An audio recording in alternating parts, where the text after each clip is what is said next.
Muy buenas tardes. En esta oportunidad, quien habla es el alumno César de Vega Marcillo, del curso de Software, del módulo de construcción de software, con el tema de Fertisoys del libro de People War. Bueno, en esta oportunidad vamos a dar pues un breve resumen de este tema Fertisoy, que básicamente menciona de que, bueno, en este libro, de que algunas culturas apoyan lo que es el trabajo saludable,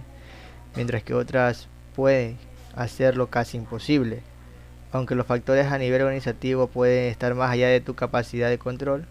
merece la pena tenerlos en cuenta. En el peor de los casos, tienes que ser consciente de lo que se te impone desde arriba. En el mejor de los casos, puede que algún día estés en posición de renovarlo para facilitar el trabajo que se está llevando a cabo en los proyectos por debajo de ti. Pues bueno, eh, básicamente Fertisoy, o mejor conocido ya traducido tierra fértil, ¿en qué influye? Bueno, en nuestro proyecto de aula o en sistemas, que es bueno nuestra carrera, pues hace referencia a de que todo sistema que nosotros estemos desarrollando, ya sea un sistema, qué sé yo, mercantil o un sistema de registro de cliente, un sistema ERP,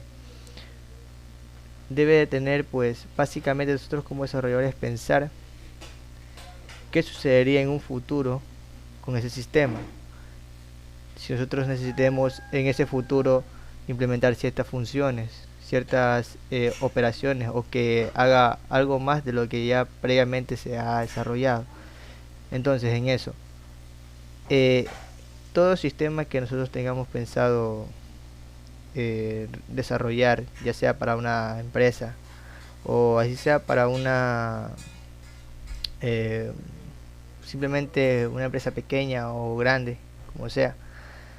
pensar siempre en ese mantenimiento, en dicho mantenimiento a ese sistema, de que cuando nosotros tengamos eh, ya desarrollado ese sistema, ya entregado al contratista, bueno, a la persona que nos hizo eh,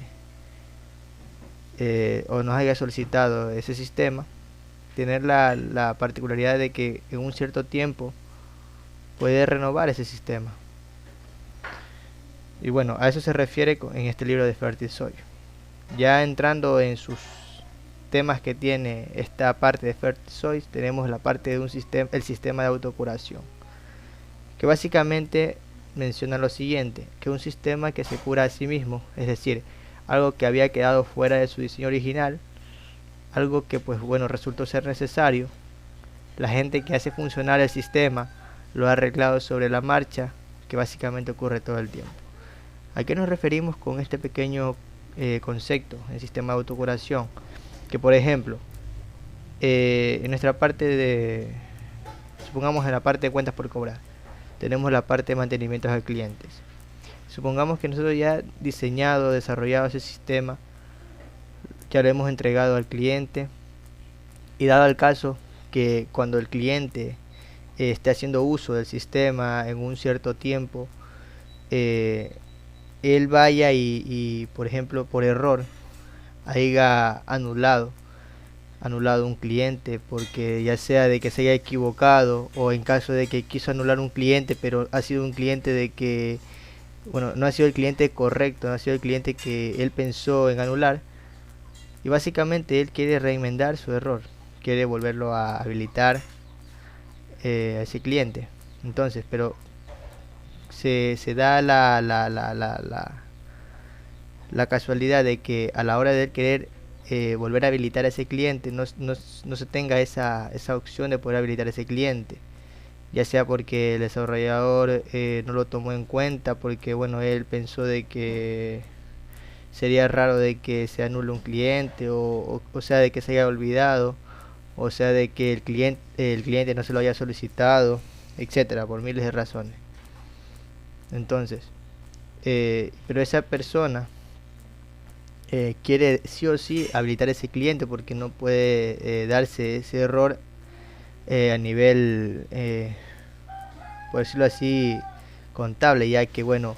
como sabemos, si una persona se encuentra o un cliente se encuentra de forma anulada, quiere decir que esa persona tiene un crédito ya en dicha eh, empresa. Entonces esa persona que básicamente tiene todo al día, que por error o descuido de dicha empresa está anulado, vaya y diga, vaya a otra parte y quiera hacer, qué sé yo, a sí mismo un crédito y le refleje de que no puede, ya sea porque, bueno, porque sale en el sistema, cuenta en el sistema de que se encuentra como una persona que debe en dicha empresa. Entonces, ¿qué va a hacer esa persona? Básicamente va a ir a esas empresas, se va a acercar y va a poner su queja porque por qué sale esa persona anulada sin necesidad de que bueno, porque él no debe nada, está todo el día con esa empresa. Pero ¿qué sucede? De que es por el descuido de la empresa mismo. Entonces, volviendo ya a la parte del cliente, del que tuvo el error de anular a ese cliente, bueno, a esa persona ya que tuvo el crédito en esa empresa, eh, entonces tiene que hacer algo en ese momento, si sea llamar al desarrollador del sistema o qué sé yo. Bueno, entonces, eso es la cuestión de que sucede en esta parte del sistema de autocuración, que es decir, que tanto el desarrollador como el dueño del producto, el contratista, no tomaron en cuenta esa funcionalidad, que básicamente ellos, para darse cuenta de ese error que ellos han cometido, debe de suceder en ese preciso momento. Que, es decir, que ellos tuvieron que tomar medidas en ese preciso momento, ya que ellos no pensaron en un futuro de que existiera tal funcionalidad y eso. Entonces, esa es la parte del sistema de autocuración. Es algo que uno como dueño de la empresa o si yo el desarrollador se da cuenta de que esa funcionalidad que en un momento ellos creyeron de que no necesitarían, pues dado el caso en un futuro, pues resultó ser pues un dolor de cabeza para dicho contratista o el que hizo acceso a ese producto. Bueno, entonces en este sistema de autocuración tenemos varios puntos a topar, como son la parte de sistemas deterministas y no deterministas. Que bueno, en esta parte de sistemas deterministas tenemos que tener en cuenta lo siguiente, que cuando nosotros hacemos un sistema, hemos desarrollado un sistema de forma determinista, eso quiere decir que nosotros como desarrolladores conocemos a profundidad, o bueno, conocemos a detalle qué es lo que va a retornar de tal variable o qué va a hacer tal función, qué cálculo va a realizar tal campo, etcétera. Entonces, cuando nosotros tenemos un sistema determinista, es básicamente cuando nosotros conocemos en sí la funcionalidad de nuestro sistema. En la parte no determinista básicamente es lo contrario. Cuando nosotros hacemos un sistema, ya sea de que hemos cogido, simplemente hemos agarrado de otra parte, ideas de otra parte, y nosotros estamos nulos. Es decir, no sabemos en sí cuál es la funcionalidad y eso. Básicamente son sistemas aleatorios que nosotros tomamos en cuenta, pero básicamente son difíciles de controlar o predecir en un futuro, porque en sí no conocemos la funcionalidad, ya sea de sus variables o la funcionalidad de cierta operación. En esto del sistema de autocorrección tenemos otro punto a tomar también en cuenta, que es el significado encubierto de la metodología que usemos nosotros, ya que tenemos que tener en cuenta que, supongamos, que nosotros vayamos a desarrollar un sistema y queremos hacer uso de una metodología, sea de un libro, de un artículo, etcétera. Pero básicamente nosotros confiamos en el autor de ese libro, porque ya sea que tenga referencias o tenga citas de diversos autores. Entonces, la persona que tiene o bueno que haya desarrollado esa metodología lo podemos considerar como personas inteligentes, porque bueno, para hacer una metodología o el desarrollo de una metodología es algo que conlleva demasiado tiempo, demasiado análisis, investigaciones, etcétera. Pero básicamente, si nosotros vamos a implementar esa metodología, no nos confía de que nosotros vamos a implementar sí o sí la metodología como el autor de esa, valga la redundancia, de esa metodología. Entonces, hay que tener en cuenta eso, la metodología debemos de conocerla sí o sí como el autor de valga la redundancia, esa metodología, claro. Otro punto a tomar en cuenta es, bueno, la locura metodológica que menciona en esta parte. Locura metodológica, ¿a qué nos referimos? A que nosotros usamos metodologías, cualquier metodología usamos, ya sea porque esa metodología sea fácil o tenga pocos procesos, pero nunca nos percatamos si que esa metodología es referenciada o es citada por otros autores, es decir, si es tomada en cuenta o fue tomada en cuenta por otros autores que estuvieron en nuestra, bueno, como nosotros, necesitaron de una metodología y la usaron y la referenciaron. Entonces hay que tener en cuenta eso, qué metodología vamos a usar, y si usamos esa metodología, que no sea porque tenga pocos procesos o más procesos, sino tener en cuenta de que si esa metodología me va a ayudar a mí y a mi sistema. Y en la parte de la cuestión del cumplimiento malicioso, ¿a qué nos referimos en esta parte? Cuando básicamente, asimismo, al usar una metodología, usamos una metodología que básicamente nos exige a nosotros un sinnúmero de operaciones, que pues bueno, aún así nosotros sabiendo de que ese montón de procesos que vamos a hacer, ese montón de operaciones que vamos a hacer, a nosotros nos va a conllevar a perder tiempo, a hacer que nuestro producto sea inviable. Es decir, ¿qué queremos decir con inviable? De que no se satisfagan las necesidades del cliente, y también de que el documento sea sin sentido. Entonces hay que tener en cuenta eso también, de que si vamos a cumplir o a hacer el desarrollo de nuestro sistema con alguna metodología, debemos de elegir una metodología que nosotros bueno, conozcamos o sepamos de que en ciertos procesos no nos haga perder tanto tiempo, y si nos hace perder tiempo, de que sea algo de que nos va a ayudar en sí, en tanto en la parte del producto como en la parte del documento, a la hora de documentar nuestro sistema. Bueno, ya saliendo de esta parte del sistema de autocuración, entramos a la parte, pues bueno, bailando con el riesgo que menciona el libro, que dice que bueno, se basa principalmente en problemas más bien de naturaleza sociológica que tecnológica, no se aplica en ningún lugar con más fuerzas que en el área de riesgo. La mecánica de la gestión de riesgo es ampliamente conocida. Bueno, en esta parte de riesgo tenemos como primer punto no huir de riesgo. ¿Qué nos referimos con riesgo que sabemos tomar, o bueno, que las empresas suelen tomar? Que supongamos un ejemplo, yo tenga un sistema, bueno, o ya exista un sistema que sea el más usado, sea top 1 de los sistemas más usados a nivel mundial, qué sé yo. Entonces, nosotros como empresa nueva o bueno, como una compañía normal, quiera realizar un sistema parecido, pero con algo más, es decir, que tenga algo que ese sistema que básicamente ya está a nivel mundial categorizado como uno de los mejores, tener algo de que ese sistema no tenga. Entonces, son riesgos que uno suele tomar como empresa, o bueno, básicamente la empresa le solicita al desarrollador que realice o que añada esa funcionalidad al sistema ya que tenga esa empresa. Entonces, son riesgos que se toman, porque si en caso de que esa funcionalidad, que es bueno, poco conocida, porque es algo que no sea, qué sé yo, no tenga que se haya realizado en otros lados, no tenga documentos que se hayan investigado sobre esa funcionalidad que se vaya a implementar, es decir, sea una implementación desconocida, se toma el riesgo de tener pues un listado de problemas en la empresa. Entonces son riesgos que se toma, ya que bueno, básicamente la compañía asumiría ese riesgo en el desarrollo de su sistema. Y bueno,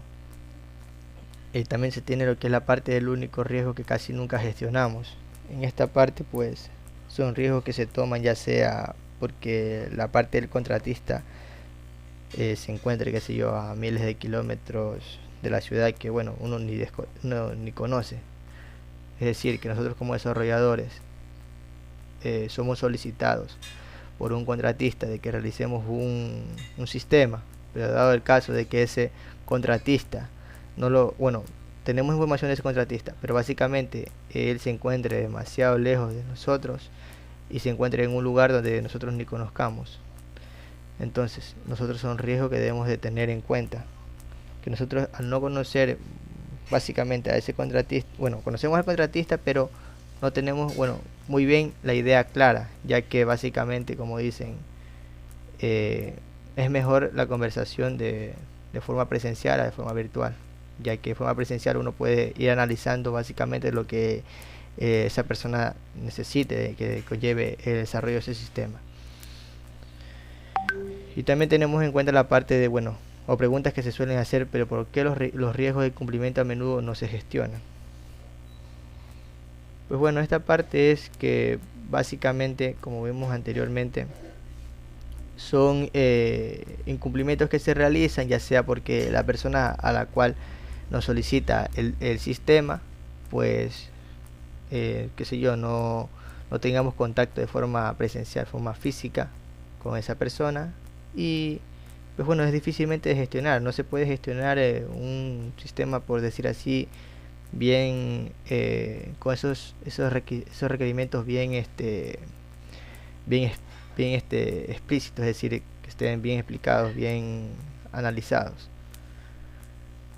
Y bueno, ya saliendo de esta parte bailando con el riesgo, entramos a la parte de la gestión definitiva, en la que menciona de que cuando nosotros tenemos, bueno, dueños de una empresa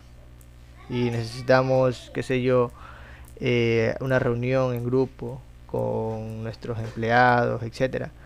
nunca hay que hacerlos perder tiempo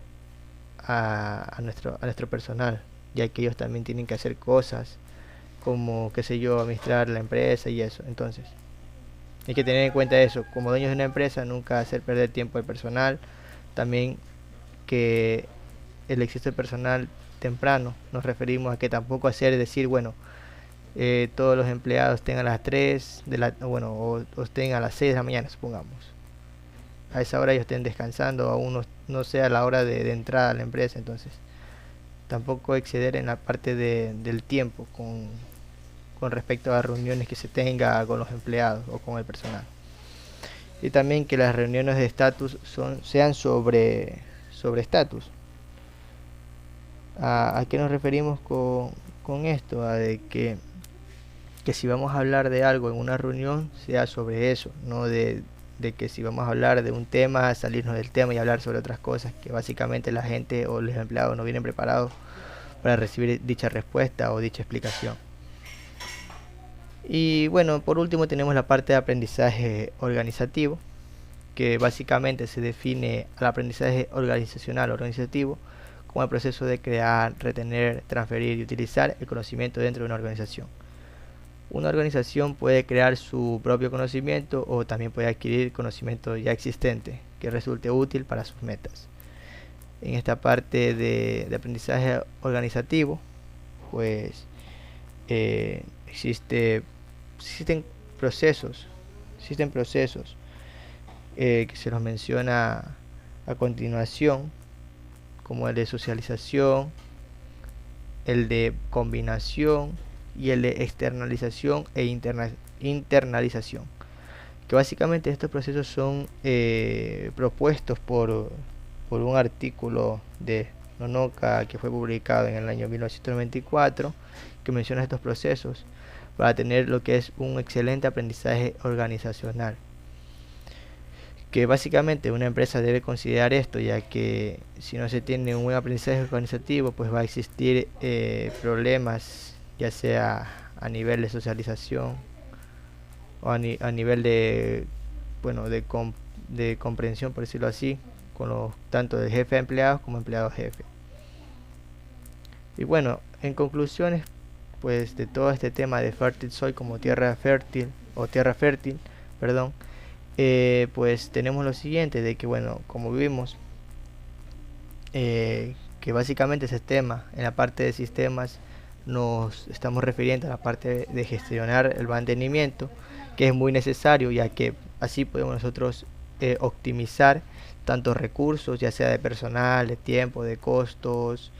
etcétera, y así también mejorar lo que es la parte del desempeño y fiabilidad de los equipos al atender a tiempo los trabajos programados y o correctivos. Y así también que en la mayoría de las ocasiones las empresas pues van a correr ciertos riesgos de tener sistemas sin ninguna gestión aplicada, como vemos en la parte de bailando con el riesgo, de que se toman riesgos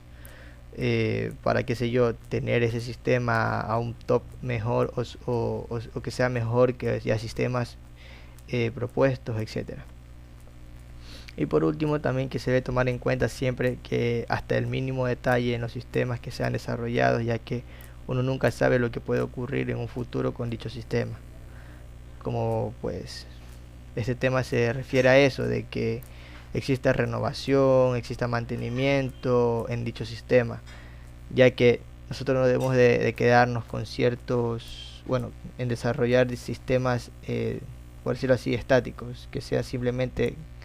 que cumplan los requerimientos de dicho cliente en este preciso momento y no pensar en qué sucedería con ese sistema en un futuro, con actualizaciones y eso. Bueno, eso es todo lo que corresponde a mi parte de Fertisoys en el libro de Peopleware, que menciona sobre esto, renovación y mantenimiento de sistemas. Gracias.